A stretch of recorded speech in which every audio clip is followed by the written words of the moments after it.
நீங்கள் தவறவிட்ட எபிசோடுகளை இப்பொழுதே காணுங்கள் உங்கள் Tandivan.com மற்றும் Tandivan யூடியூப் சேனலில்.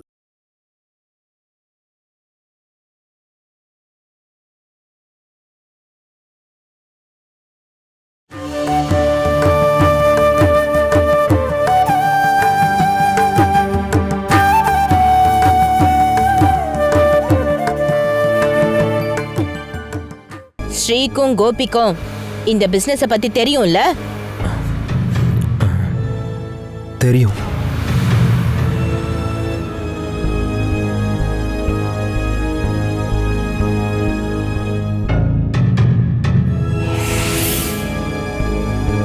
கோபியோட காதுல எப்படி காயம் வந்துச்சு? ஷேவ் பண்ணும்போது பிளேடு பட்டுருச்சா?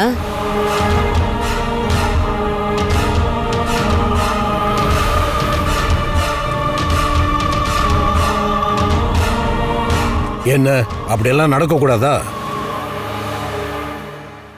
கேட்டு பாருங்க உங்க மருமக கிட்ட.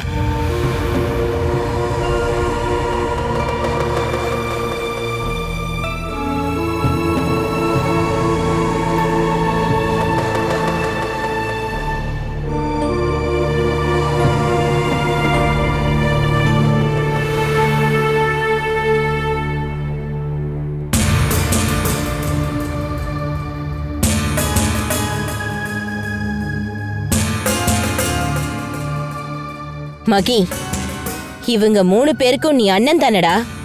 அவங்களுக்கெல்லாம் உதாரணமா இருக்க வேண்டிய நீ இவ்வளவு கீழ்த்தரமா போயிட்டியடா. நீ கிருஷ்ணாவை நீ தங்கச்சியா நினைக்க வேண்டாம், தூரத்து சொந்தமாவும் நினைக்க வேண்டாம். தெருவுல கஷ்டப்பட்டுட்டு இருக்க ஒரு பொண்ணு, அந்த பொண்ணு போய் விக்கணும்னு நினைப்பீங்களா? 1,50,000 ரூபாய். சீ, ஏன் வயித்துல தான் பிறந்தீங்களா நீங்க? எப்படிடா மனசு வந்துச்சு? உங்களுக்கு குற்ற உணர்ச்சி வரணுன்றதுக்காகவோ நீங்க நல்லவங்கள ஆகணுன்றதுக்காகவோ இந்த கேள்வியை நான் உங்க முகத்தை பார்த்து நிச்சயமா கேட்கலடா. நான் நிம்மதியா தூங்கணுன்றதுக்காக. உங்களுக்குலாம் நான் அம்மாவா இருக்கேன்ல.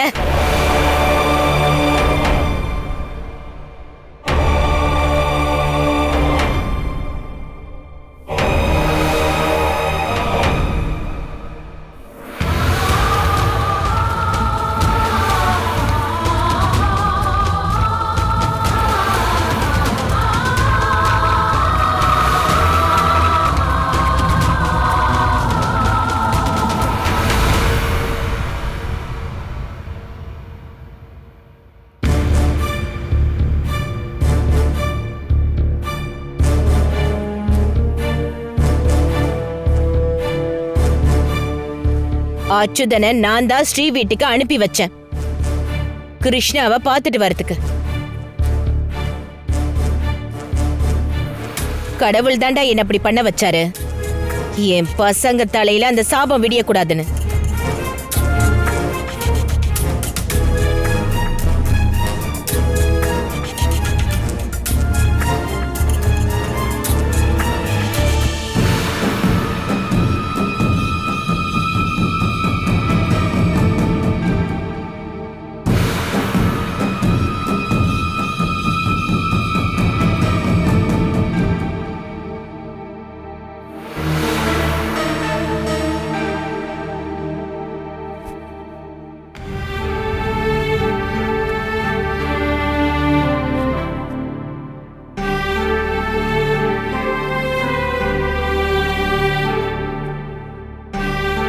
படுத்து தூங்குங்க, ரொம்ப லேட் ஆயிடுச்சுக்கா.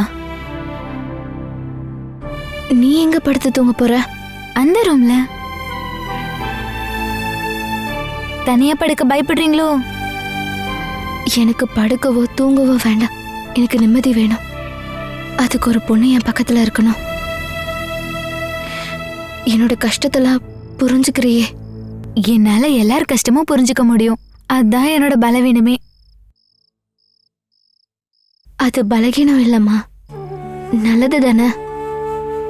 இல்லக்கா, ஒரு சில டைம் எனக்கு தோணும் அப்படி ஒண்ணு வேண்டான்னு. கிருஷ்ணாக்கா, அதுக்கு நம்ம வேலையை பார்த்துட்டு போலான்னு தோணும். சரிதான், என்னாலதான் உன்னால கல்யாண வீட்டுக்கு கூட போக முடியலல்ல. எனக்கு அந்த கல்யாணத்துக்கு போகணும்னு கொஞ்சம் கூட ஆசையே இல்ல.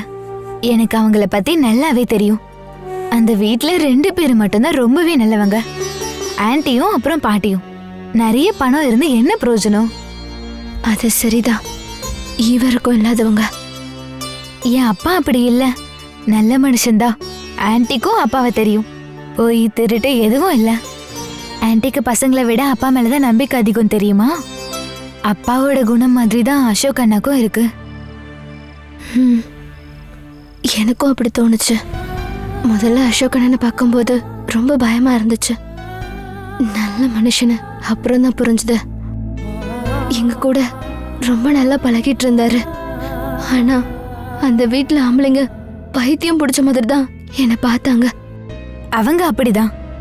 அசோக் அண்ணன் கோவக்காரரா இருந்தாலும் அவரு ரொம்ப நல்லவருக்கா. இங்க வரும்போதெல்லாம் எனக்கு ஏதாவது வாங்கிட்டு வருவாரு. என் மேல ரொம்ப பாசமா இருக்கும். இப்போ ஜெயில்ல எத்தனை மாசம் ஆயிடுச்சு, இன்னும் பெயில் கூட கிடைக்காம இருக்கு. அது எனக்கு தான் ரொம்ப கஷ்டமா இருக்கு. எங்களால மட்டும்தான் அசோக் அண்ணனுக்கு இந்த மாதிரி நிலைமை வந்துருச்சுன்னு நினைக்கும் போது கஷ்டமா இருக்கு. நீங்க தான் காரணம்னு சொல்ல முடியாதுக்கா. என் அண்ணன் தலையெழுத்து அப்படி. அந்த தலையெழுத்து உங்களை யூஸ் பண்ணிக்கிச்சு. ஸ்கூட்டர்ல போயிட்டு இருக்கவன் தலையில தேங்காய் விழுந்த மாதிரிக்கா. உங்க 2 பேரு தலையெழுத்தையும் எப்படி எழுதி வச்சிருக்காங்கன்னு பாத்தீங்களா? அது மாதிரிதான் இங்க எல்லாருக்கும். எனக்கும் சில டைம் அப்படி தோணும். நான் இந்த ஊருக்கு வருவேன், உங்களை எல்லாம் பாப்பேன்னு கொஞ்சம் கூட நினைச்சு பார்க்கல. நான் துளசி அப்பாலாம் சேர்ந்து சாகறதுக்கு எத்தனை வாட்டி முயற்சி பண்ணோம். விஷம் வாங்கி குடிச்சு சாகலான்னு நினைக்கும் போது எப்படியாவது ஏதாவது ஒன்று குறுக்க வந்து தடுத்து நிறுத்திடும். அன்னைக்கு அது நடந்திருந்தா அசோக் அண்ணா இப்ப தப்பிச்சிருக்கலாம். அந்த மாதிரி எல்லாம் நீங்க எதையும் யோசிக்காதீங்க. ஒரு விஷயத்துல உங்களுக்கு கொஞ்சம் லக்கு இருக்குக்கா. லக்ஷ்மி ஆண்டிக்கு உங்க மேல இருக்க பாசம். அதனால தானேக்கா அவங்க கிட்ட இருந்து நீங்க தப்பிச்சிங்க. இங்க இருந்த அப்பாவை லக்ஷ்மி ஆண்டி கால் பண்ணி ஸ்ரீ அக்கா வீட்டுக்கு அனுப்புனதுனால தானே. அதுதான் எனக்கும் அதிசயமா இருக்கு. பையன் கல்யாணத்துல இவ்வளவு பிஸியா இருக்கிறவங்களுக்கு ஏன் ஞாபகம் எப்படி வந்துச்சு? எனக்கு ஏதோ பிரச்சனைன்னு அவங்களுக்கு எப்படி தோணுச்சு? போன ஜென்மத்துல அவங்க 2 பேருக்கும் ஏதாவது உறவு இருந்திருக்கும். இல்லனா லக்ஷ்மி ஆண்டி முதல்ல வெறுத்திருக்க வேண்டியது உங்களை தான்.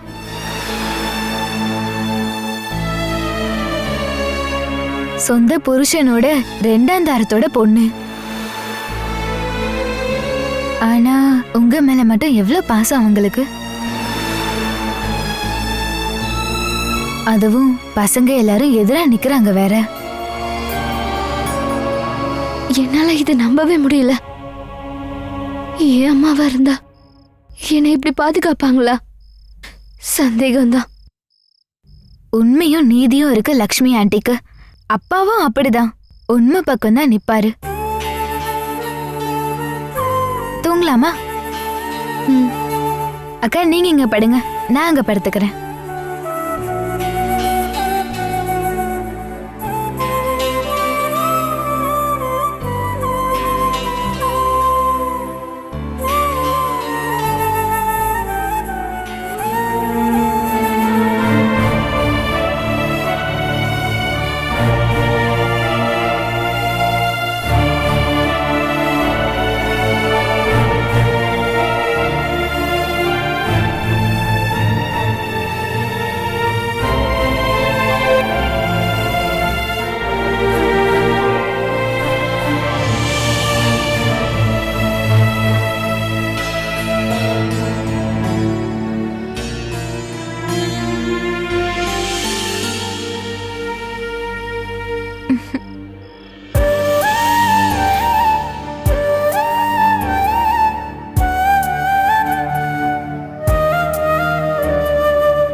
வணக்கம் வாங்க வாங்க வணக்கம் வணக்கம் வாங்க மாப்பிள்ள.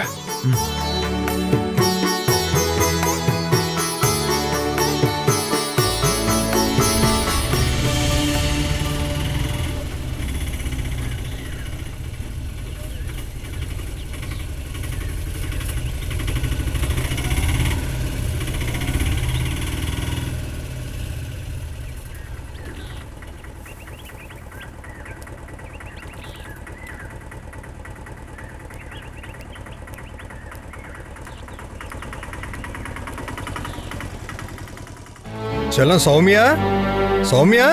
அப்பா ஆ, என்னப்பா கல்யாணத்துக்கு போகல? நான் போகல. போனா தூரக்க நிக்கணும். நீங்க மட்டும் ஏன் தூரமா நிக்கிறீங்கன்னு தெரிஞ்சவங்க கேட்டா நான் என்ன சொல்றது? ஏன் கிட்ட இருந்தா என்ன ஆகும்? மகி, ராஜு, கஜேந்திரன் பாக்குற பார்வைய பாத்தீங்கன்னா உயிரோட மேல போயிருவோம் போல. அம்மா கிட்டே அவங்க அப்படிதான் இருக்காங்கல்ல. என் மேல தானே அவங்களுக்கு கோவம். நான் தானே முக்கிய எதிரி. இருந்தாலும் இந்த வாட்டி உங்களோட வில்ல விஷயம் எனக்கு பிடிச்சிருக்கு. அது என்ன? ஒரு பொண்ணோட மானத்துக்காக தானேப்பா நீங்க வில்லன் ஆனீங்க. எந்த தப்பும் இல்ல, எனக்கு பெருமையா இருக்கு. ம். ஆ, கிருஷ்ணா எங்க? உள்ள இருக்காங்க. வெளிய வரதுக்கே பயமா இருக்கான். வெளிய பைரவர் இருக்காரா இல்ல யார் இருக்காங்கன்னு தெரியாதுல்ல. ம்.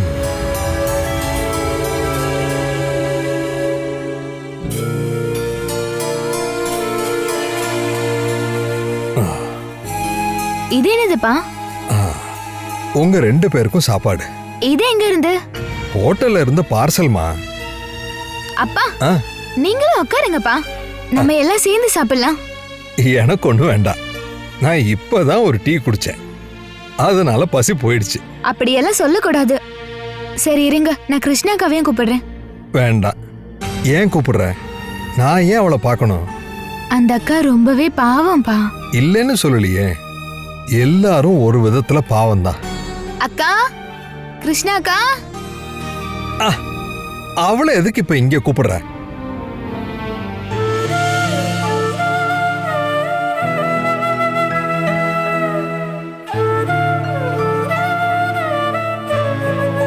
வாங்கக்கா, பயப்படாதீங்க. அப்பா சாப்பாடு வாங்கிட்டு வந்திருக்காரு. சொந்த அண்ணனுக்கு கல்யாணம் நடந்துட்டு இருக்கு. ஆனா தங்கச்சிக்கு ஹோட்டல் சாப்பாடு இல்லப்பா. அதெல்லாம் ஒரு தலையெழுத்து அப்படின்னு நினைச்சுக்கலாம். உங்களுக்காச்சும் தோணுச்சேப்பா ஒரு சாப்பாடு வாங்கிட்டு வந்து கொடுக்க. நான் இதெல்லாம் பண்றது சந்தோஷத்திலயோ திருப்திலயோ கிடையாது, என் அக்கா மேல உள்ள பாசத்துல.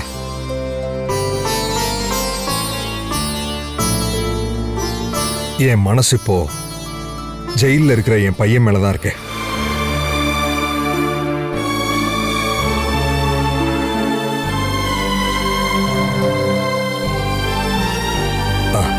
நீங்க உட்கார்ந்து சாப்பிடுங்க, என்ன எதிர்பார்க்காதீங்க.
வா.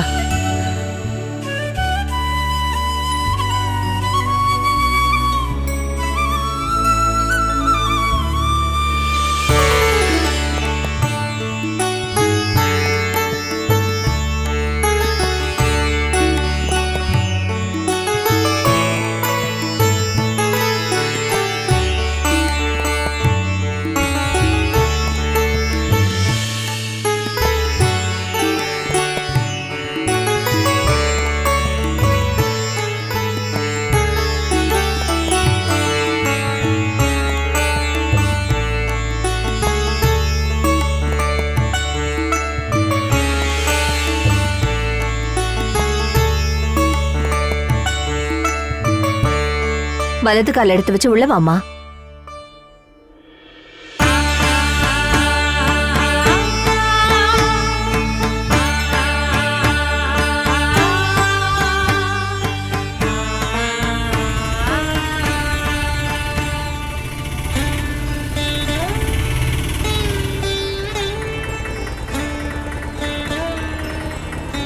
எவ்வளோ ஆச்சு? 60மா.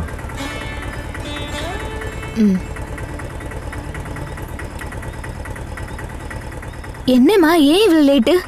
இவ்வளோ லேட்டாவா வருவீங்க? கல்யாணம் மதியமே முடிஞ்சிருச்சுல. பையனையும் பொண்ணையும் வர வச்சு விளக்கேற்றி வீட்டுக்குள்ளே கூட்டிட்டு போகணும்ல. அப்புறம் டீ குடிச்சிட்டு அப்படியே கொஞ்ச நேரம் பேசிட்டு இருந்தோம். ஒரு கல்யாணத்துல தானே சொந்தக்காரங்களை எல்லாம் பார்க்கவும் பேசவும் முடியும். இங்க ஒருத்தி பட்னியா இருக்கன்னு ஞாபகம் இல்லைல்ல? உன்னை யாரு பட்னியா இருக்க சொன்னாங்க? எதுக்கு நீ கல்யாணத்துக்கு வராம இருந்த? அங்க எல்லாருமே நீ ஏன் வரலன்னு கேட்டாங்க. ஓ, எனக்கு அவ்வளவு இன்ட்ரெஸ்ட் இல்ல கல்யாணத்துக்கு வர. எப்படி ஒரு கல்யாணம் தெரியுமா? என் வாழ்க்கையில இப்படி ஒரு கல்யாணத்தை நான் பார்த்ததே இல்ல. அப்படி ஒரு கூட்டத்தையும் சாப்பாட்டையும். சாப்பாடு பாயசம் எல்லாம் சேர்த்து 24 ஐட்டம் இருந்தது. எல்லாமே வாழை இலையில வேற. அதுல பாயசம் மட்டும் 4 வகை. சும்மா சொல்லக்கூடாதுடி, சாப்பாடு செமையா இருந்தது. சாப்பாட்டு செலவு மட்டும் 10 லட்சம் ரூபாய் ஆச்சாம். சும்மா சொல்லக்கூடாது. சாப்பாட்டுக்கு அப்புறம் ஃப்ரூட் சாலடு, ஐஸ்கிரீமு. நீ இந்த கல்யாணத்தை மிஸ் பண்ணிட்ட தெரியுமா? இது மாதிரி சாப்பாடு சாப்பிடவே முடியாது. நீ தான் வரமாட்டேன்னு சொல்லிட்ட. நம்ம அண்ணனை கொலைகாரனாக்கி ரேபிஸ்ட்னு பட்டம் கொடுத்து அதிகபட்ச பனிஷ்மெண்ட் வாங்கி கொடுக்க ட்ரை பண்ற வாசவனோட சாப்பாடை சாப்பிட்டு அவரையே புகழ்றீங்களா? அந்த சாப்பாடை சாப்பிடும்போது உங்க 2 பேரோட வாயும் கொஞ்சம் கூட கூசவே இல்லையா? அதுக்கெல்லாம் காரணமானவளதான் நீ வீட்டுக்குள்ளேயே தங்க வச்சிருக்கல. அதை விட ஒன்னும் பெருசு இல்ல இந்த கல்யாண சாப்பாடு சாப்பிட்டது.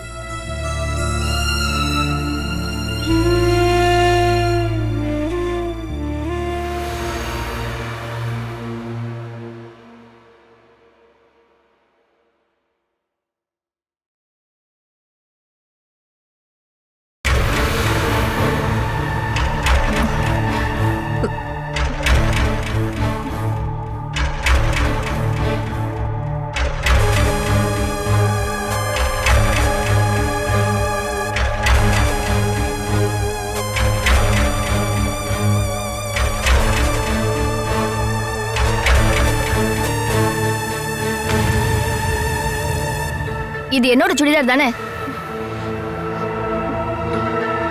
இது யார கேட்டு நீ எடுத்த? அட ஆமால ரம்யா, இது உன்னோடது இல்ல? இது நல்ல கதை. வீட்ல யாரும் இல்லாத நேரத்துல பீரோல இருந்து புடிச்ச ட்ரெஸ் எடுத்து போட்டிருக்கியா நீ? நான் எடுக்கல. அப்புறம் அதுவே தானே நடந்து வந்துச்சா? யாரும் அவங்க கிட்ட சண்டை போடாதீங்க. பீரோல இருந்து ரம்யா அக்காவோட ட்ரெஸ் எடுத்து கொடுத்தது நான் தான். யார கேட்டு நீ எடுத்து கொடுத்த? இந்த ட்ரெஸ் நான் சம்பாரிச்ச காசுல வாங்கினது. நீ யாரடி என் ட்ரெஸ் எடுத்து கொடுக்க? என் 2 சுடிதாரும் அழுக்கா இருக்கு. வெறும் பாவடையும் பிளவுஸும் மட்டும்தான் இருக்கு. அதனாலதான் உன்னோட ட்ரெஸ் எடுத்து கொடுத்தேன். சாரி. என்கிட்ட சாரி எல்லாம் நீ சொல்ல வேண்டாம். மரியாதையை நீ ட்ரெஸ்ஸை கழட்டி கொடு.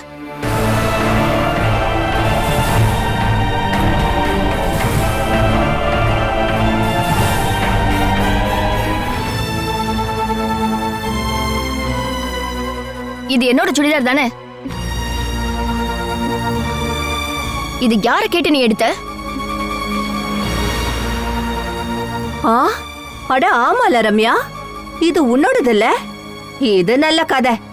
வீட்ல யாரும் இல்லாத நேரத்துல பீரோல இருந்து புடிச்ச ட்ரெஸ் எடுத்து போட்டிருக்கியா நீ? நான் எடுக்கல. அப்புறம் அதுவே தானே நடந்து வந்துச்சா? யாரும் அவங்க கிட்ட சண்டை போடாதீங்க.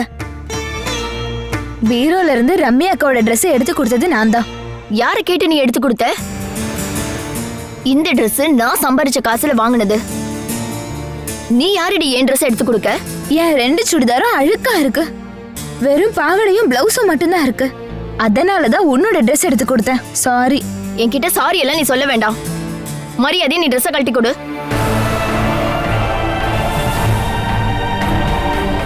நாளைக்கு திரும்ப கொடுத்துருவாங்க அக்கா. இப்போ வேற Dress இல்ல. எனக்கு இப்பவே வேணும். ஒரு நாளைக்காவது கூட. ரோட்ல போற வரவங்களுக்கு எல்லாம் கொடுக்கறதுக்கு நான் ஒண்ணு Dress வாங்கி வைக்கல.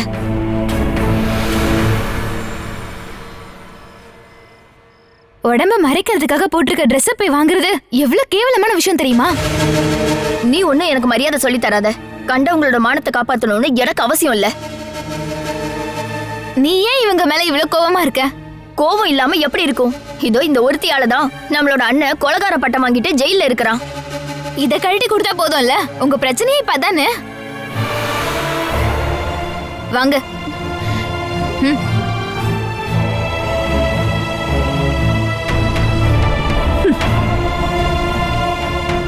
இப்படி தாண்டி இருக்கணும், விட்டு கொடுக்கவே கூடாது. என்கிட்டய வேலையை கட்டுறா. அவளுக்கு என்ன பண்றேன்னு பாருங்க. அவ்வளவு பெரிய ஆள் அவ. ஏன் Dress எல்லாம் எடுத்து மாட்டிக்கிற அளவுக்கு? இந்தா உன் கேவலமான துணி. இதை துவைச்சு கொடுக்கணும். அதெல்லாம் நாளைக்கு. இன்னைக்கு எல்லாம் தோச்சு கொடுக்க முடியாது. அவ அப்படியே கழட்டி கொடுத்தாளா? துவைச்சு கொடுக்கறது தானே முறை. இவ தானே இப்பவே கழட்டி கொடுக்க சொன்னா. அவ இப்ப என்ன போட்டிருக்கா? அவ ஒண்ணுமே போடல. போதுமா? உங்களுக்கு இப்ப திருப்தியா இருக்குமே.